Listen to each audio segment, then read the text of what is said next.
Welcome to the new video of the Inspire Real Estate Corner. This video is specifically for those of you who dream of a property in the center of a city with a private terrace, patio, little garden. Specifically, we talk about ground floor apartments in this video today. You might have experienced this. You dream of such a property, you've been searching for a long time, and suddenly you find something on the internet and it ticks all the boxes, and even the price is very sharp. It looks like it's below the market price and it looks like a big opportunity.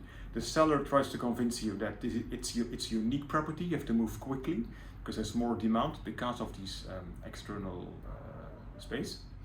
But what happens? In the non-regulated Spanish property market, all that glitters is not gold, unfortunately. So you've got to be very careful before you make such a buy decision. When many of such properties, of ground floor apartments, don't have a certificate of occupancy. In Spanish, cedula de habitabilidad. They lack that certificate. And the sellers, the agents, they will try and minimize the implication of not having such a certificate. They might say, it's not important, it's not necessary, you can get it, or the request to get it is in process already. Beside that, what are the implications for you as a buyer? What do you need to know as a buyer about such properties without a certificate of occupancy? 5 implications. First of all, doesn't matter what they tell you, it is very complicated to change the usage of a property, because if it doesn't have the certificate, it's registered either as a commercial space or as office space, for instance. Right? Very hard to change. In many cases, we can even spot upfront, early on in the process, that it's impossible to change. So a clear showstopper for you as a buyer. Secondly, if you want to take a mortgage for your purchase, the banks won't like the fact that there is no certificate of occupancy for the property. And instead of financing the usual maybe 80% of your purchase, they will say, we want a larger portion of down payment. 50% is very common. So that's a second showstopper for many buyers. What is the problem? The seller told you, don't worry, that you don't need it, there is no implications. You have signed a reservation contract, you have signed an ARAS contract, earnest money agreement contract, and then you go to the bank and the bank will tell you then that they can't finance it. You put at least 10% of your purchase price at risk.